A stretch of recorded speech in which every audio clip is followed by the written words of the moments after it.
அதிமுக ஒன்றிக்கணும்னு சொல்லிட்டே இருக்கிறீங்க. காலதாமத்துக்கு என்னம்மா காரணம்?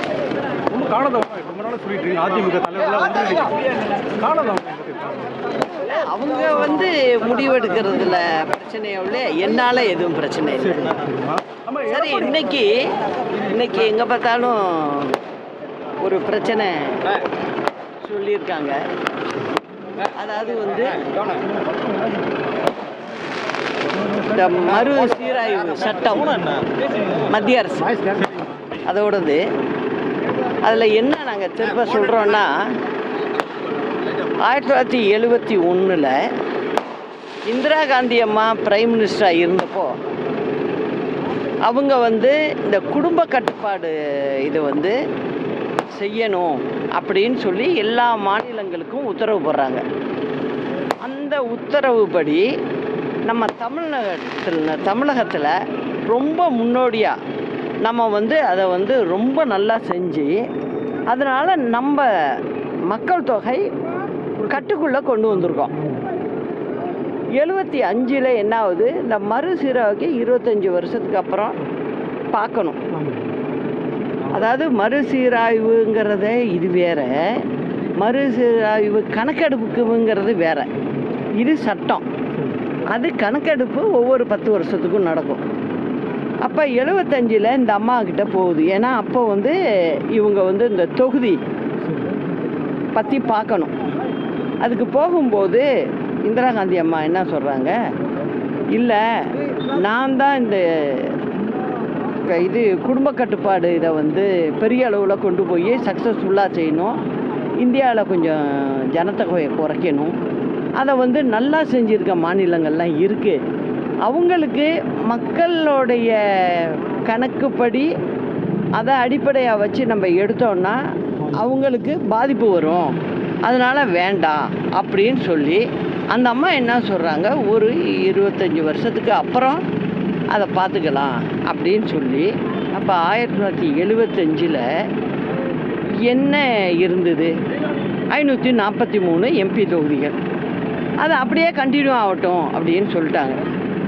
அதுக்கப்புறம் 2001 அது முடிகிற நேரம் வரும்போது அப்போ வந்து ஆட்சி மாற்றம் வந்திருக்கு டெல்லியில். வாஜ்பாய் அவர்கள் வந்து பிரதம மந்திரியாக வந்துட்டார். அப்போ அவர்கிட்ட எடுத்துகிட்டு போகிறாங்க. அவர் என்ன பண்ணுறாரு, எதனால் இது இத்தனை வருஷம் தள்ளுச்சு எல்லாம் கேட்கும்போது அவருக்கு விளக்கி சொல்கிறாங்க. இப்போ அவர் என்ன சொல்கிறாரு, நல்லா செஞ்ச மாநிலங்களுக்கு வந்து நம்ம பாதிப்பு கொடுத்துடக்கூடாது அப்படின்னு சொல்லி அவரும் தள்ளிடுறாரு. அது வந்து இப்போ வருது ஒரு பக்கம். இதில் இடையில வந்து நம்ம வந்து மக்கள் தொகை கணக்கெடுப்பு எடுப்போம். அது வந்து நம்ம வந்து எடுத்துருக்கணும். அந்த சமயம் இங்கே கொரோனா, அதனால் நம்ம எடுக்க முடியலை தமிழ்நாடு. அதனால் நம்ம என்ன செஞ்சிட்டோம், 2027 எடுத்துக்கலாம் அப்படின்னு முடிவு பண்ணிட்டோம். இது ஒரு பக்கம். இப்போ வந்து அந்த மசோதாவை தாக்கல் பண்ணி கொண்டு வந்திருக்காங்க. அதில் இப்போ நம்ம எதிர்கட்சிகள்லாம் தமிழ்நாட்டில் என்ன சொல்கிறாங்க, உடனே கருப்பு கொடி ஏற்றுறது இந்த மாதிரியான விஷயங்களை சொல்கிறாங்க. நான் என்ன சொல்கிறேன் அப்படின்னு சொன்னால், அன்னைக்கு இதில் 75 என்ன முடிவு எடுத்தாங்க, 543 எடுத்தாங்க. அந்த கணக்கை எடுத்துக்குங்க. அந்த கணக்கை எடுத்திங்கன்னா இப்போ செஞ்சால் 62 தொகுதி வரும். நமக்கு பாண்டிச்சேரிக்கு சேர்த்து சொல்கிறேன். ஒன்று அந்த மாதிரி ஒரு முடிவு எடுங்க. அப்படி இல்லைன்னா இப்போ இருக்கிற அரசாங்கமும் வாஜ்பாய் அரசாங்கமும் ஒரே அரசாங்கம் தான், பிஜேபி அரசாங்கம். அவர் எடுத்த முடிவை நீங்களும் தள்ளி வைக்கலாம். ரெண்டில் ஏதோ ஒன்று பண்ணுங்க. ஆனால் அதே சமயம் நீங்கள் 33% இடஒதுக்கீடு மசோதாவை கொண்டு வர்றீங்க, அது வரவேற்கத்தக்கது. அதை தனியாக நீங்கள் செய்யுங்க, தப்பு இல்லை. எதனால் சொல்கிறேன்னா, இப்போ நம்ம உள்ளாட்சி அமைப்புகளுக்கு எங்கேயுமே இந்தியாவில் யாரும் செய்யலை. உள்ளாட்சி அமைப்புகளுக்கு அம்மா தான் 50% பெண்களுக்கு இடஒதுக்கீடு கொடுத்துருக்காங்க. அதுபடி தான் இப்போ நடந்திருக்கு. அது அம்மா முன்கூட்டியே செஞ்சிட்டாங்க, இந்தியாவில் யாருமே செய்யலை. நான் மத்திய அரசை கேட்டுக்கிறது, ஒன்று 1975 அவங்க எடுத்த முடிவை அந்த கணக்கு வச்சு எடுங்க. இப்போ நீங்கள் 250 எடுக்கிறேங்கிறீங்க, அந்த கணக்கு வச்சு எடுங்க, எங்களுக்கு குறையாது. கிட்டத்தட்ட 62 தொகுதி வரும், அதை செய்யுங்க.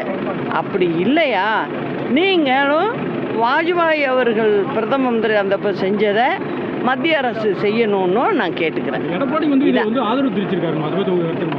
என்னங்க சாமி தொகுதி மறுவரை ஆதரிச்சு பேசிருக்காரு. பாஜக கவர்மெண்ட் ஆதரிச்சு தான் தொடர்ந்து பேசிட்டு இருக்காரு. இல்லை, என்னை பொறுத்த வரைக்கும் இது தமிழ்நாட்டு பிரச்சனை. தமிழ்நாட்டு பிரச்சனை அப்படிங்கும்போது நான் முன்ன நின்று அம்மா எப்படி குரல் கொடுப்பாங்களோ அப்படி தான் அந்த வழியை தான் நான் கையில் எடுப்பேன். அது மக்களுக்கான பிரச்சனை, நம்ம தமிழ்நாட்டுக்கான பிரச்சனை. அதனால் நான் இந்த 2 யோசனையை தான் மத்திய அரசுக்கு நான் சொல்கிறேன். இன்றைக்கி இதில் பார்லிமெண்ட்டில் காங்கிரஸ் ஏதோ கேள்வி கேட்டிருக்கு. அதுக்கு மத்திய உள்துறை அமைச்சர் பதில் சொல்லியிருக்காரு. ஆனால் நாங்கள் கேட்குறது என்னென்னா, அதில் சில தெளிவில்லைன்னு சொல்கிறாங்க அவங்க. என்னை பொறுத்த வரைக்கும் என்ன, கிளியராக நான் இந்த 2 விஷயத்த சொல்கிறேன். இதில் 2ல் எப்படி பண்ணாலும் அது நமக்கு பாதகம் இல்லாமல் இருக்கும். அதனால் மத்திய அரசு நாங்கள் சொல்கிறத கொஞ்சம் மனசில் எடுத்துக்கிட்டு தமிழ்நாட்டுக்கு எந்த கெடுதல் வராமல் செய்யணும். அது எல்லாருக்குமே நல்லதாக இருக்கும் நான் சொல்கிறது. அதுதான். தேர்தலுக்கு அப்புறம் அதிமுக நிலைமை எப்படிமா இருக்கும்? அது மக்கள்கிட்டே கேட்டுருங்களேன், சொல்லுவாங்க. எங்கே பார்த்தாலும் சொல்லுவாங்க, பாஜக கபலீகரம் பண்ணிடும் அப்படின்ட்டு பொதுவான விமர்சனம் வந்துட்டு இருக்கு. அதாவதுங்க, ஒன்று சொல்லட்டான், யாரும் எந்த கட்சியையும் கபலீகரம்லாம் பண்ண முடியாது. நம்ம சரியாக இருந்தோன்னு வச்சுக்கோங்க, யாரும் பண்ண முடியாது. அதுதான் என்னோட பதில். நீங்கள் தலைமை ஏற்க வேண்டும். உங்களோட எப்பொழுதும் இருப்போம். சொல்லிட்டாரு பாருங்க.